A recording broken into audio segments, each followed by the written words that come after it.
hope you can hear me now. Well, where do we start? So, as you can see with here the minus light, which got added recently, this is actually basically a casino now, which is kind of sad, because, you know, Reclamation 2 is supposed to be a game for all generations, so for people of all age, and this is just basically a casino. You spin for a reward with either 120 gems for one spin, which is extremely expensive, or 5 spins for each for a total of 500. So each spin would cost 100 gems. The rewards aren't even that good. Yes, there is the how's it called? The Gasper legendary outfit. But to be honest, it isn't really worth it, you know? Like when you spin, you have you can spend 100 gems to just earn 5 points. You have the possibility to earn an epic chest, yes, but to be fair, it's just more useful to spend 400 on an epic chest with having a 100% guarantee in it, or maybe even 500 for one with vehicle mastery, or 500 for one with mastery that isn't in the vehicle mastery shop. But here you can spend 120 gems for 5 points, which is even worse than this here. The coins section, where you can transfer gems into coins, which you should never do, by the way. It's even more fair than that. Like 100 gems give you 10,000 coins. 500 gems gives you 60,000.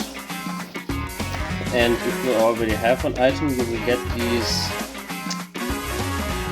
skyrockets, as they're called. So basically like gems in different colors, which are our currency, and you can either spend them to unlock the rest, or if you spin with time, you will earn these from things on this board you already have gotten, and at the end you have spent a few thousand gems, which is, by the way, really expensive. You could, in theory, transfer those skyrockets into coins, with one skyrocket being worth 100 coins, which is absolutely bad. Like, it is more useful, more logical to spend like 32 gems or 32 gems for like 8 hours or 12 gems for 3 hours to unlock a chest with getting a few thousand coins, or even if you are offline with and without adventure chests, just collecting coins, collecting and getting quick bonuses.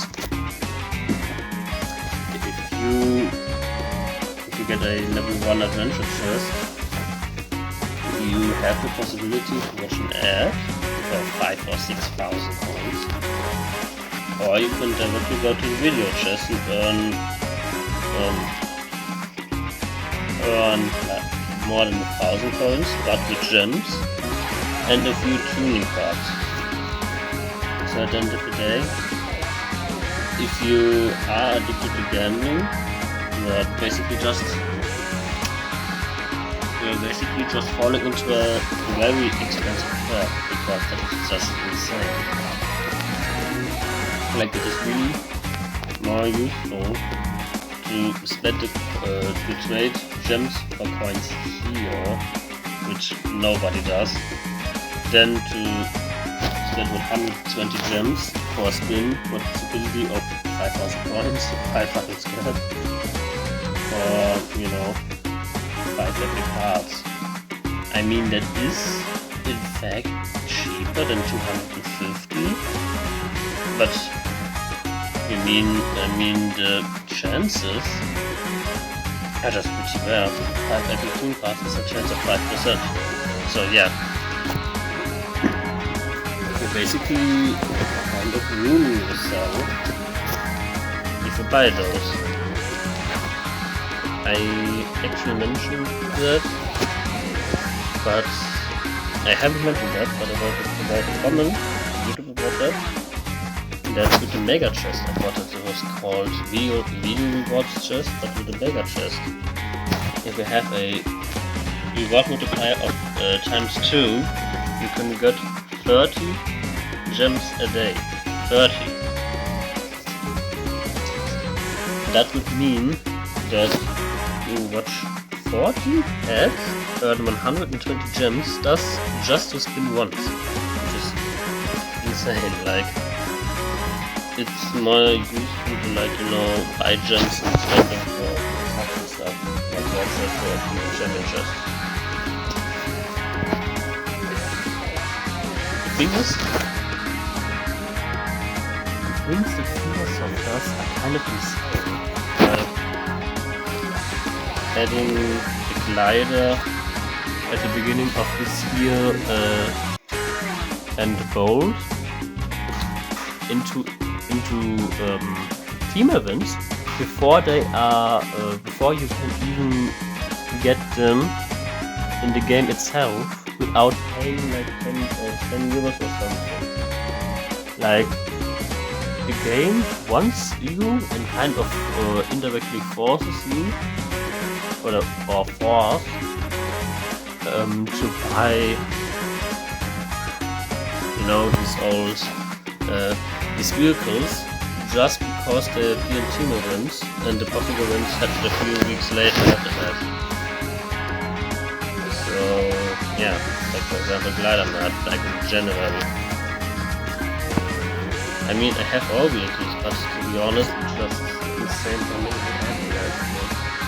Rock bouncer, Overbike, which is getting mastery in a month, Raider, glider, and bold. So yeah, what do you want to say with this? Don't buy them.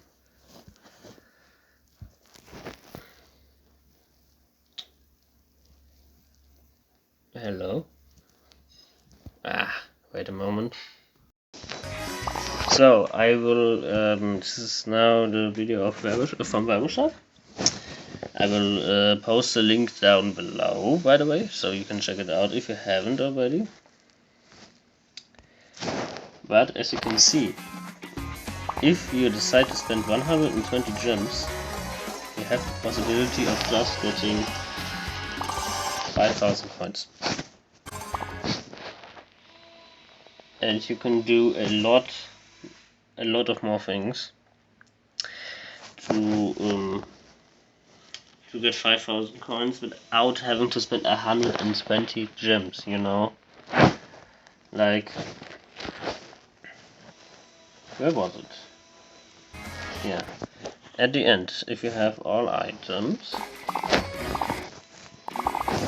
you can spend those, in this case 700 skybuckets for 70,000 coins. But this isn't worth it, as you can see.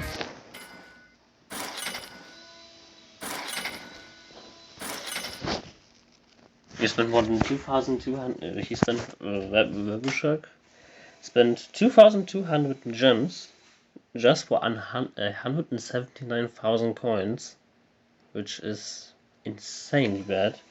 A little bit of tuning part tokens and scrap and a legendary skin. So even for the legendary skin, it is not worth it, because while it does not count for all legendary skins, most of them have a possibility to get a second kind of round they can buy them for a limited amount of time, for a limited time period, which is mostly around 2 days. I mean, if you look at it here, and here's my comment, by the way. That literally is like a casino and a cash grab, because while I myself have 20,000 gems, as you have hopefully seen here, this is basically the result of playing the game since 2019 and almost spending no gems. A few hundred, of course, on challenges, but this is basically all that you get as a free to play player. This is just insane. Like, how can I get away with this?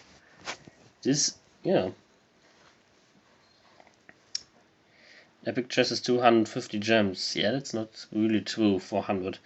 But yeah, you can have an insane amount of bad luck and have to spend 10 times for the epic chest.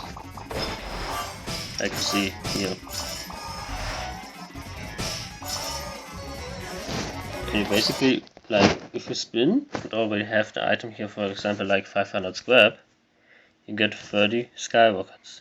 And that at the end converts to 3000 coins. So you spend 100 gems for 3000 coins. If it were 3 million, then it would be, of course, good, very good. But this is just absolutely crazy. Like, yeah, I mean, even Verbershak himself agrees on that. I mean, Fingersoft can do what they want with, like, spam adding vehicles, but this has to stop. This has to stop, you know. Yeah, that's basically all I have to say. Hillclimbing 2 turned into a casino/gambling game.